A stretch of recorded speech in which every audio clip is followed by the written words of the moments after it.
You're not going to believe this, but a queen once made a vow that would leave even her most loyal subjects in disbelief. Queen Isabella of Castile, one of the most powerful monarchs in European history, allegedly swore not to change her underwear until Granada, the last Muslim stronghold in Spain, surrendered. That siege lasted 8 months. 8 straight months. No baths, no clean clothes. Just one linen undergarment soaked in blood from religious self-flagellation, drenched in sweat under the scorching Andalusian sun, and eventually infested with fleas. What started as an act of religious devotion spiraled into something far more disturbing. Her chemise, hardened by filth, became a twisted symbol of divine endurance. Some called it a relic, others whispered it was a warning. Inside her military camp, Isabella grew more isolated, more intense. She prayed for hours, heard voices, saw visions. Meanwhile, that unwashed garment may have turned into a breeding ground for disease. Fleas carried the plague, and while Isabella was praying for conquest, she might have been incubating a catastrophe. This isn't a medieval rumor. It's a brutal look at what happens when absolute power wraps itself in blind faith and refuses to change, literally. Because this isn't just about a dirty piece of linen. It's about how fanatic belief, unchecked authority, and royal obsession can rot through an empire, one unwashed layer at a time. Isabella, I was not your typical fairy tale queen. She ascended to power in 1474, carving out her reign through fierce determination, political savvy, and a relentless drive to unite Spain. By 1491, she and her husband Ferdinand had already reshaped the future of Europe. Yet, even in the annals of power, it's her most disturbing gesture during the long siege of Granada that still sends chills across history. Imagine this Spain divided by centuries of conflict, religious tension, and ambition now stood united under Isabella's iron rule. The final prize in her quest for dominion was Granada, the last Muslim stronghold on the Iberian Peninsula. That city was more than just territory. It symbolized centuries of warfare, interfaith struggle, and the fragile endurance of culture. Isabella determined that Granada would fall, but she wouldn't rely on weapons alone. Instead, she leaned on personal sacrifice. No suits of armor, no cavalry parades, no dazzling displays, just one linen chemise pressed against her skin for 240 unbroken days. In the heat, dust, and chaos of war, no change, no wash, no escape. This isn't myth. Chroniclers from the era mention a vow born deep in spiritual devotion, some say desperation. Isabella is said to have uttered a vow so extreme that her advisors nearly begged her to reconsider. She refused. The siege would not be broken until Granada was conquered, and until then, neither would her chemise.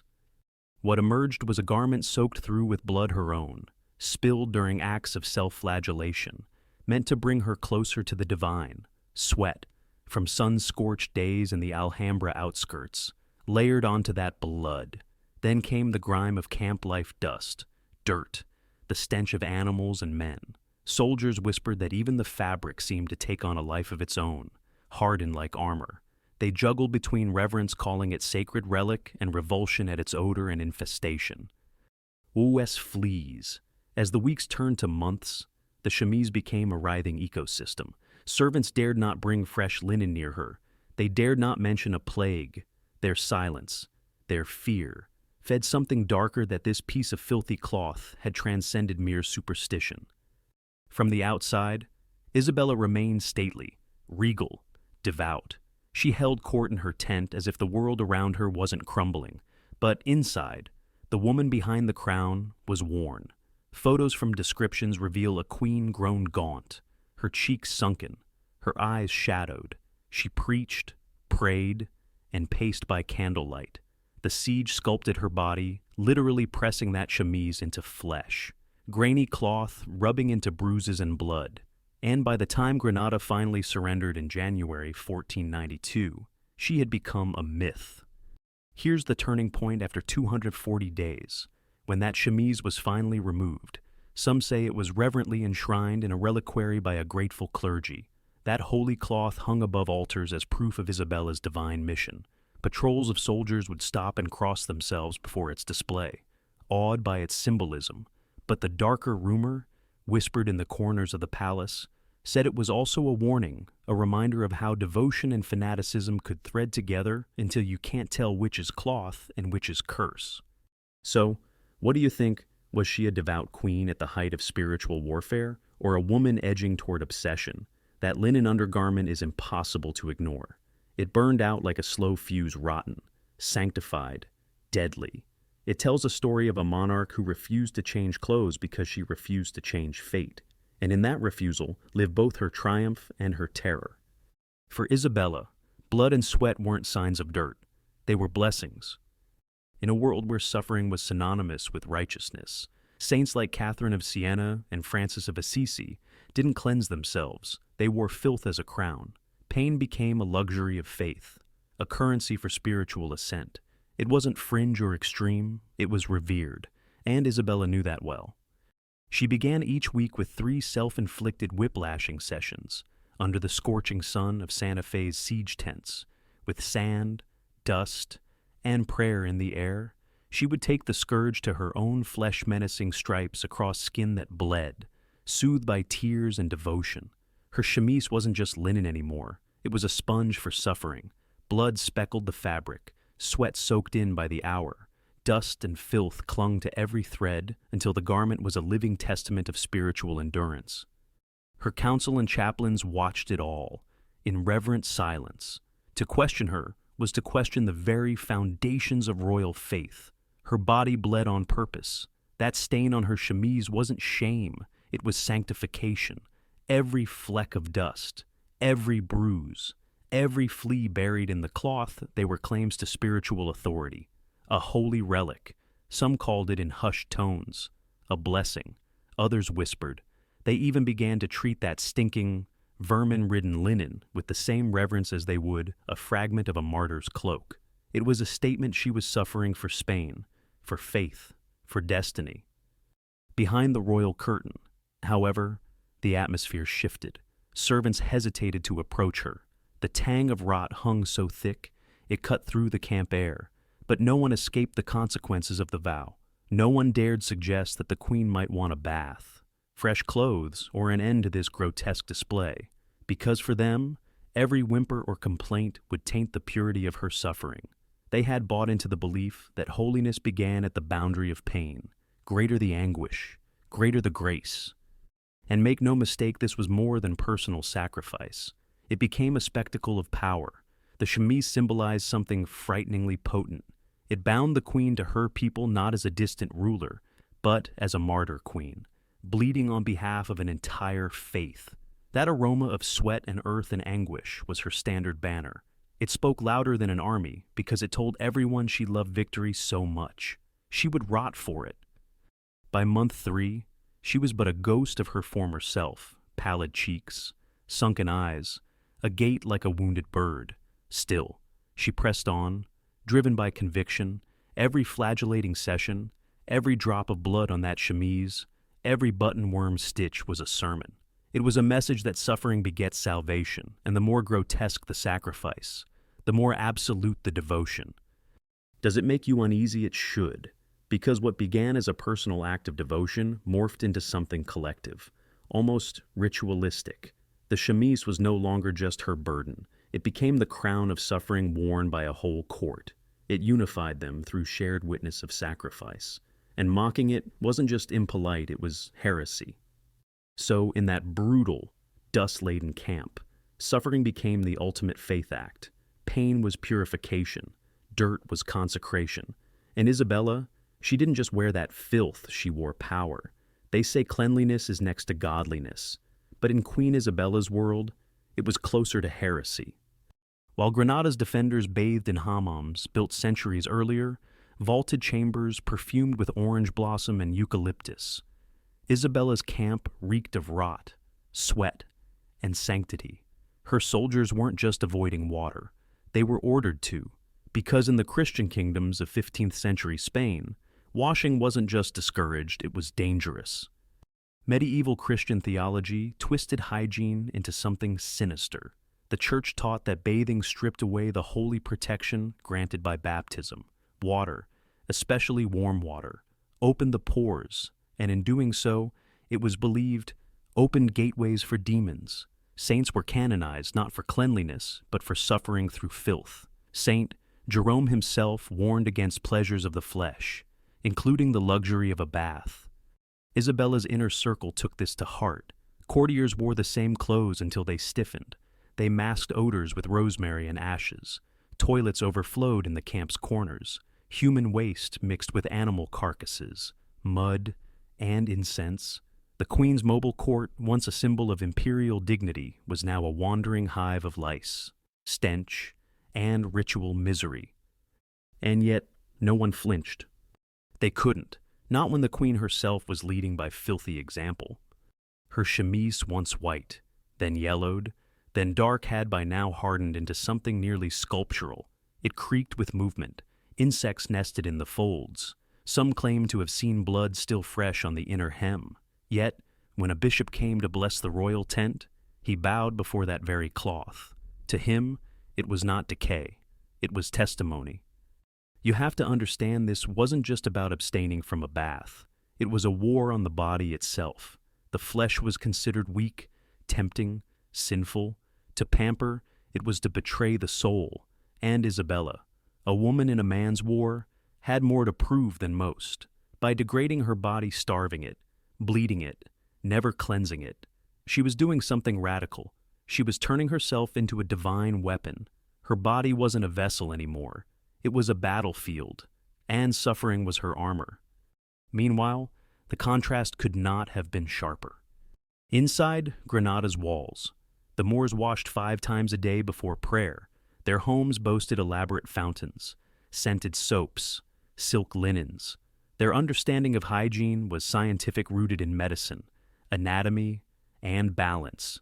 To the Christian troops outside, this was more than a cultural difference. It was provocation, a reason to despise them more, and to not just defeat them, but spiritually humiliate them. The deeper the filth, the higher the holiness. That was the mantra. But here's the twist in trying to out-devote their enemies.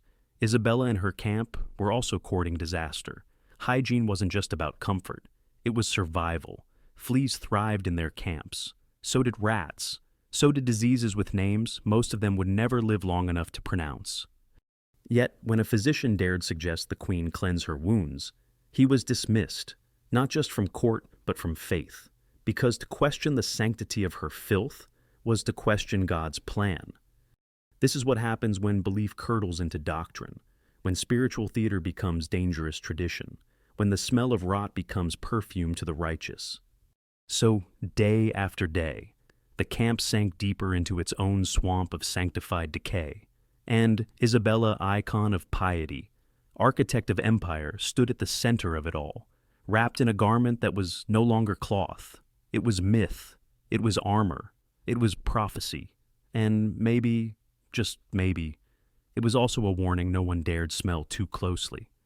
By 1468, long before Granada even came into play, Isabella witnessed horror firsthand.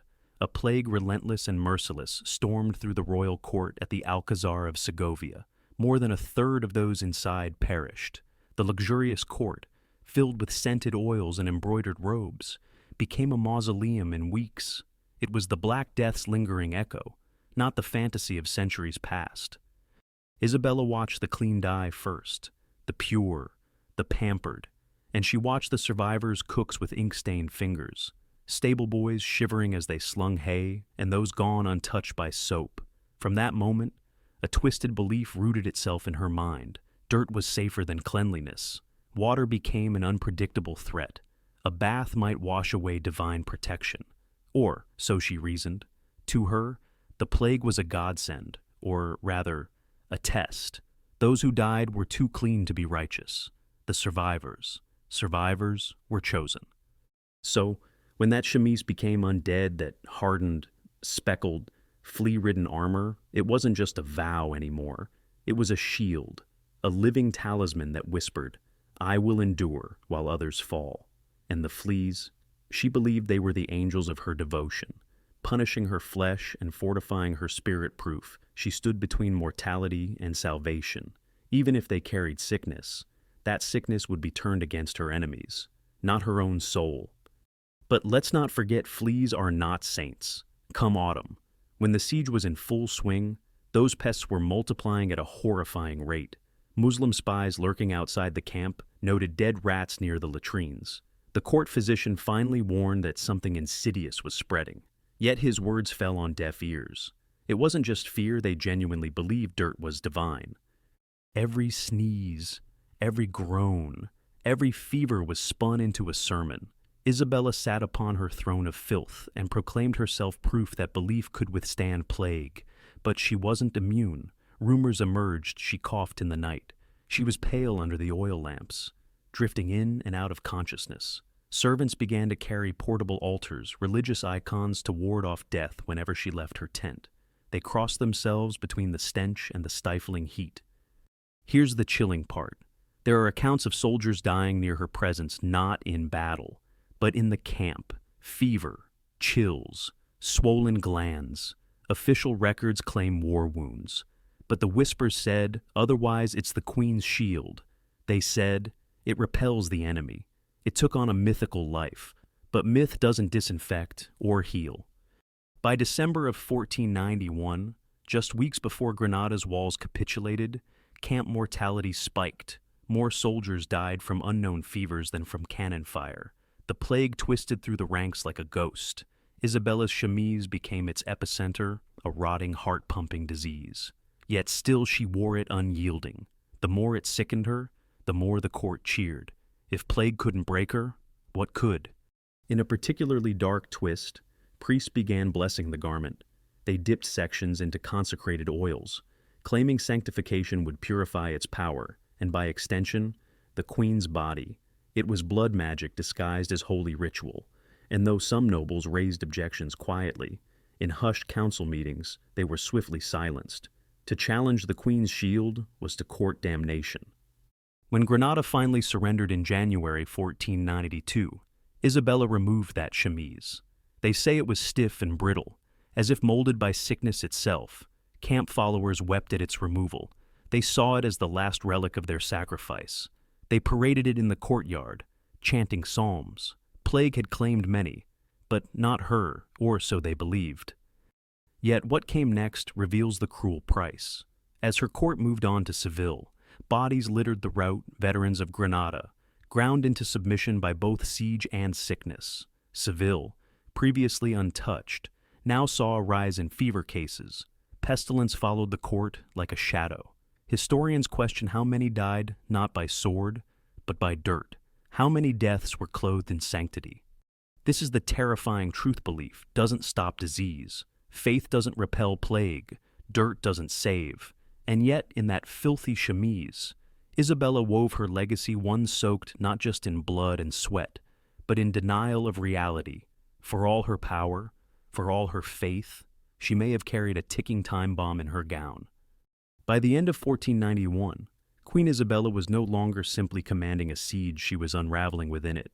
In the dust-choked tents of Santa Fe, surrounded by the groans of soldiers and the stench of rot, the woman who had once marched with conviction now moved like a shadow.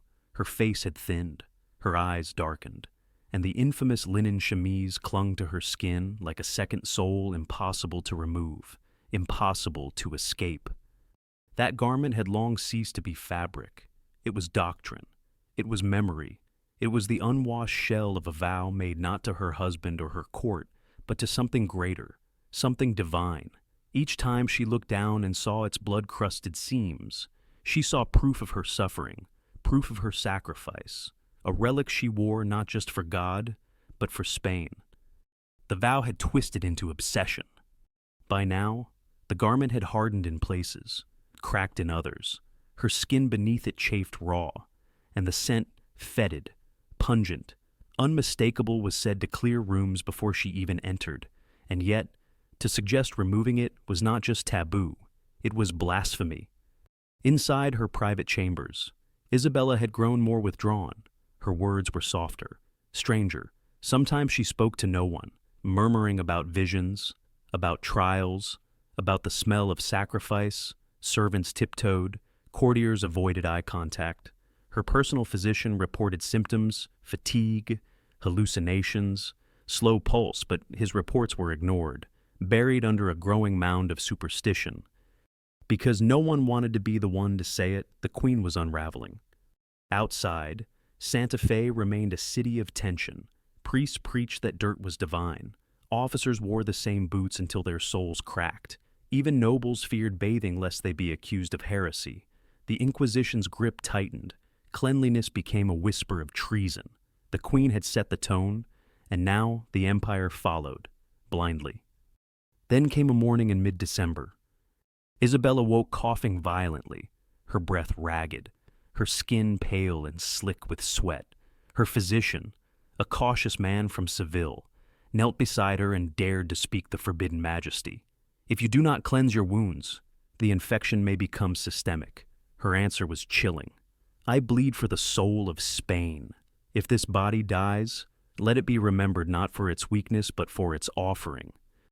It wasn't defiance, it was doctrine. A few days later, she emerged before her generals, draped in robes but still wearing the same chemise beneath. Her hands trembled slightly as she lifted a cross to the sky. Granada will fall, she said, and so shall all who doubt the path of sacrifice. They erupted in cheers. No one noticed the tremor in her jaw. On January 6, 1492, the city surrendered. The Reconquista was complete. Isabella had won. But at what cost? Behind closed doors, the chemise was finally removed. Some said it cracked like armor. Others claimed it gave off steam. It was placed on a silver tray, blessed by priests, and then locked in a reliquary as a sacred vestment of triumph. But whispers spread about what else it had carried. Fevers still surged among her army. Dozens more died on the march back to Seville. The Queen, though victorious, was not the same. In public, she smiled and gave thanks. In private, she sat silently for hours, staring into nothing. Sometimes, attendants found her inhaling the old chemise, as if trying to breathe in the last fumes of faith, as if without that stink, she no longer knew what power smelled like. The symbol that once united her court now haunted it. And as her entourage arrived in Seville, bringing the relic with them, disease came too. Historians debate how many died in the months after, whether from plague, infection, or the spread of unsanitary ritual. But one thing was certain, something had followed them home. Not just an army, not just a queen, but a belief stitched in cloth, steeped in blood, and decaying from the inside out. Isabella may have stripped off the chemise, but its legacy clung to the empire like the scent of something once holy and now unbearable. What began as one woman's vow metastasized into a model for power, one that didn't just tolerate suffering, but celebrated it. Inside the Spanish court, the Queen's filthy devotion became a kind of gold standard. Ministers stopped questioning long-standing rituals. Nobles began embracing voluntary discomfort, sleeping on straw, fasting beyond reason, refusing to wash after communion. To be devout now meant to be visibly worn down. Clean robes were suspect. A fresh scent could be considered heresy. And even worse, the chemise itself hardened, sealed, and placed in a reliquary was said to emit a divine aroma. Pilgrims made excuses to glimpse it. Clergy used it to preach about purity through pain. It was no longer just fabric. It was a message to serve God in Spain. You must first rot a little. And that message infected everything. In 1478, Isabella and Ferdinand had launched the Spanish Inquisition, originally as a tool to enforce Catholic orthodoxy. But in the post-Granada court, it became something darker, more personal. Bathing too often became a sign of Jewish or Muslim backsliding. Owning perfumed oils was evidence. Scented soaps were contraband in some towns. Hygiene itself became politicized, weaponized, and criminalized.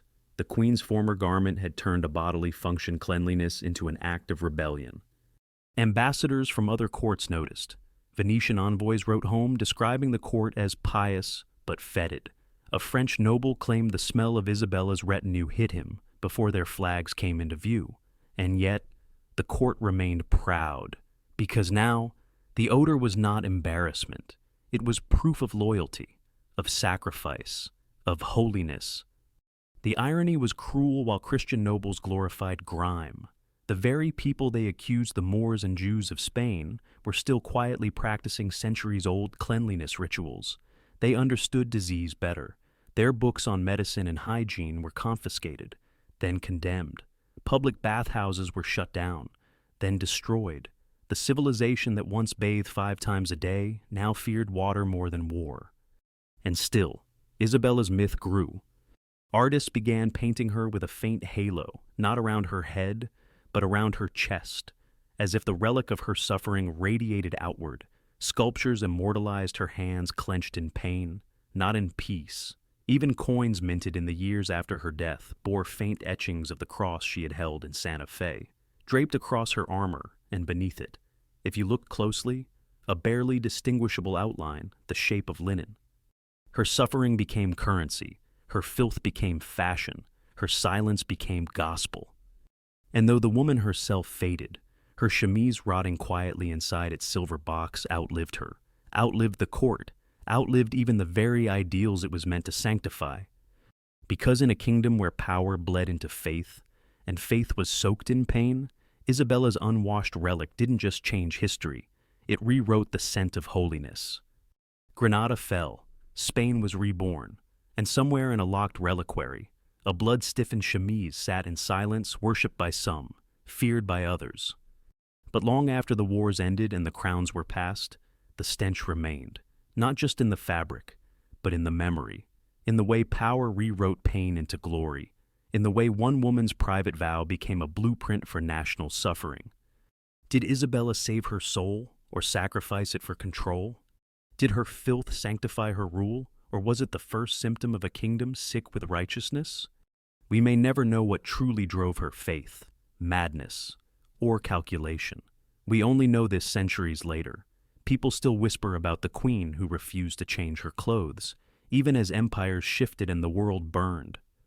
And maybe that's the real legacy, not conquest, not religion, but a rotting garment that asks one terrifying question. When you wrap power in the smell of sacrifice, how long before it starts to stink? Tell us what you think. Was it holy devotion or just history's dirtiest secret?